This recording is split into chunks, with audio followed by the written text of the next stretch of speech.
Welcome everyone to the Water Relief Podcast. This is the fourth episode of the podcast. I'm here with Andrew Nardi, who was called up Sunday to the Marlins. A lot of people have been clamoring for him to get called up. I know Alex Carver from Fish on the Farm has been a very big proponent of let's get Nardi up here. And I want to give a shout out to Alex for helping me with some of these questions and helping me get some information on Andrew. Andrew, how are you doing? Doing good today, thank you. Thanks for having me on here. So this is now the fourth episode of this. I've had Anthony Bass, he got traded. I've had Steven Okert, I've had Tanner Scott, he's not talking to me. So a lot's been going on. Marlins are now facing the Padres. You just made your Major League debut yesterday, among all the chaos. Yeah. What was that like? It was very thrilling. Just felt like I was floating out there, but super excited to be out there and get my debut. So you came in the sixth inning. Yes, sixth inning. And you had to face the meat and potatoes of the Padres order. Mm-hmm. When Soto stepped into the box, yeah, is there a chill that runs down your spine? You know, it's Juan Soto, so a little bit, yeah, but still, I think, although I walked him on 4 pitches, I think I'd much rather have that than a home run off me by him. So, yeah, a little chilled down the spine, but awesome to face him. So you were drafted you were drafted 3 times. You were drafted by the Yankees, drafted by the Nationals, and then finally by the Marlins in the 2019 draft. What's the whole process of the draft is foreign land for me. Mm-hmm. What's it like as a player going through the process of getting drafted, trying to sign, not signing, going back, drafted again, and then finally signing? What's that whole process like? I would say the first time being drafted, it's a really an exciting moment. You don't really think about like, oh my God, like wow, I just got drafted by a major league organization. But once again, I declined that obviously because I wasn't ready. So I think after that first time, and that realization hitting that okay, I have a chance to be drafted again. That second time, I just knowing I even told him I don't want to be drafted on the second time, honestly, but because I just know I wasn't going to be ready at the time. So I wasn't really expecting that second draft year, but the third one, all the excitement came back again because I thought I was ready, and so yeah. So you made your way up through the minor leagues. You played in the rookie ball, of course. You played in Jupiter. You played in Beloit. Mm-hmm. You played in Pensacola. Yeah. And this year you made the jump from Pensacola to Jacksonville and then to the major leagues. Yeah. Along the way, is there any pitching coach or manager that you really connected with that's been like your go-to mentor throughout your career, even before being drafted? Oh, yeah, tons of mentors, honestly. I'll say the first one got to be my sophomore year of college JUCO coach. He was a left-handed big leaguer, or I should say professional baseball player for the Giants organization. So I learned a lot from him, honestly. And then it goes to my pitching coach in University of Arizona. Taught me a lot of things there. And then the pitching staff that's with the Marlins, honestly, all of them. I feel like they all had bits and pieces that they told me, or I should say, I took from them. I feel like they all have their strengths in certain areas. So honestly, all of them are really good to have for this organization.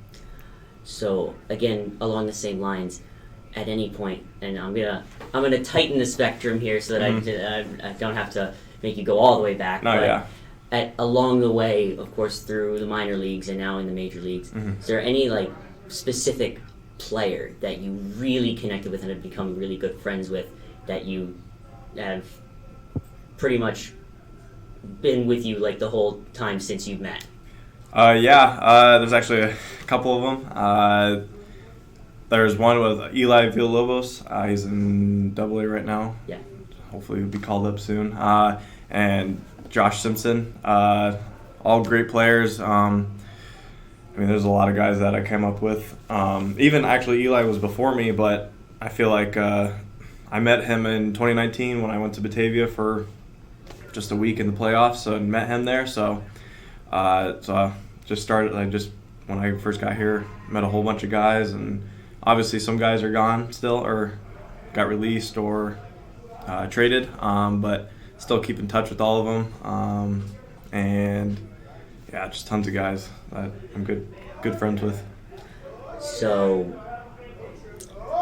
you've been to. Usually the question I ask has to do with major league ballparks, but being that this is your first major league ballpark, I'm gonna expand it to the minor league ballparks. One of my favorite things to ask is what your ideal setup for a bullpen is. Like some ballparks have it beyond the fences, enclosed, hidden away. Some have it like right next to the fans, like in Philly, or some have it on the field. Right. Like I think most of the minor leagues have it on the field. Yeah, not a fan of that one at all. So definitely like the bullpen and the outfield, obviously.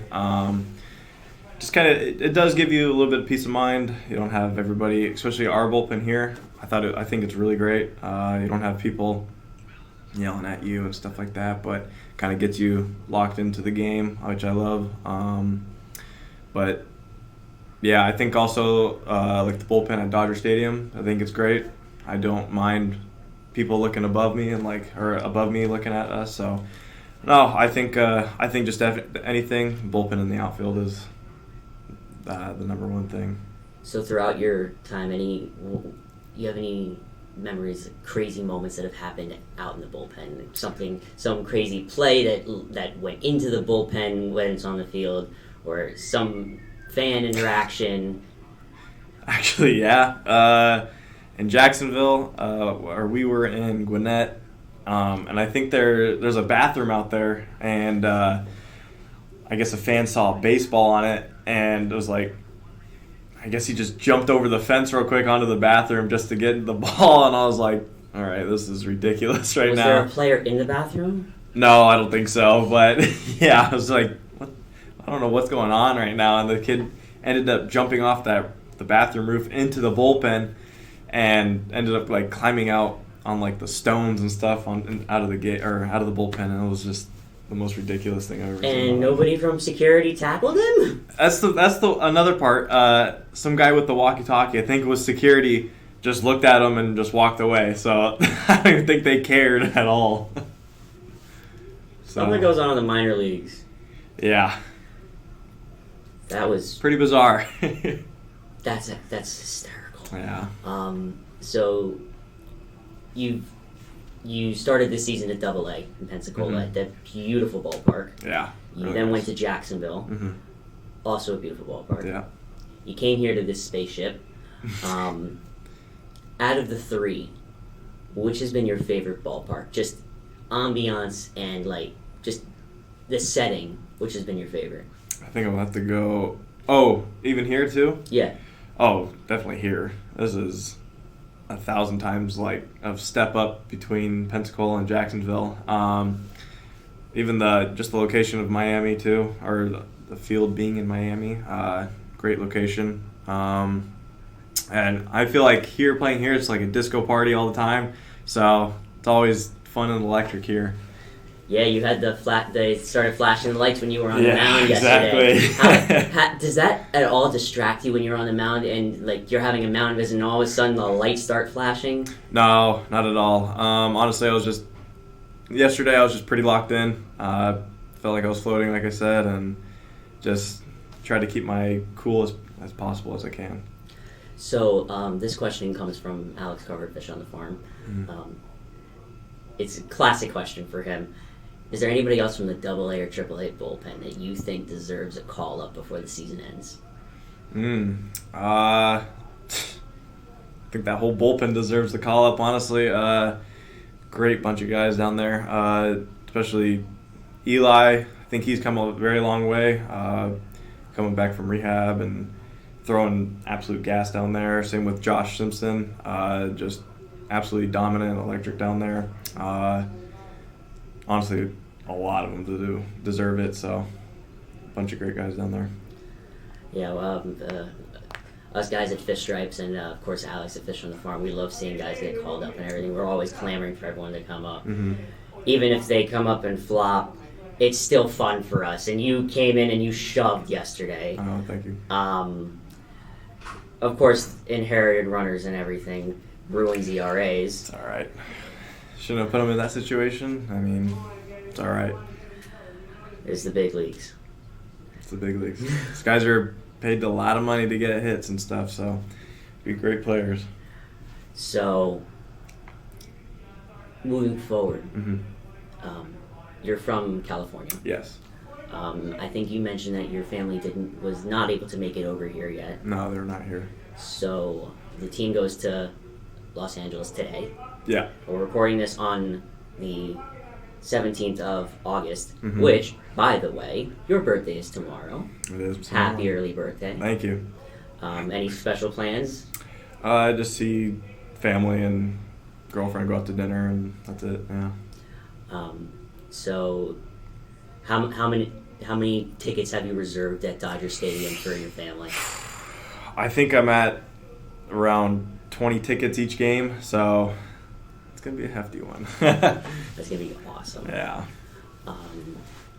And of course, to wrap up, I always ask two final questions. One is to throw another teammate under the bus. Who in the bullpen in Jacksonville or Pensacola is the stereotypical troublemaker guy? Who's the guy that gets everyone going, starts getting guys going? Who's that guy? Oh shit. I think in Jacksonville it might have been me, honestly. I would like to stir the pot a little bit around some guys, but I feel like a lot of guys would just say like a funny say something smart to each other and just get the pot stirring. I feel like a lot of guys do that down there. And I mean, I don't know now. You know, a good one would be Colton Hawk. He loves to say some funny comments, like just that, like will like get under your skin a little bit, and it's pretty funny. So he's that guy. And of course, the final question is, I give you the floor. Any message you have for the fans, any shout-outs you want to give, the floor is yours. Go ahead. Oh, shoot. I don't know. This is always the fun one because I love playing. I put you guys on the spot and everyone panics. Yeah, I don't know what to say now. Honestly, just thank you to all the fans that are listening to this or watching this. I'm super happy, excited to be with the Miami Marlins. Hopefully I can do well for this team. All right, this has been the Water Relief Podcast on the Fish Stripes Podcast Network. Wow. This has been the Water Relief Podcast on the Fish Stripes Podcast Network. I'm your host, Noah Berger. That's Andrew Nardi. We'll be back soon with another episode in the near future.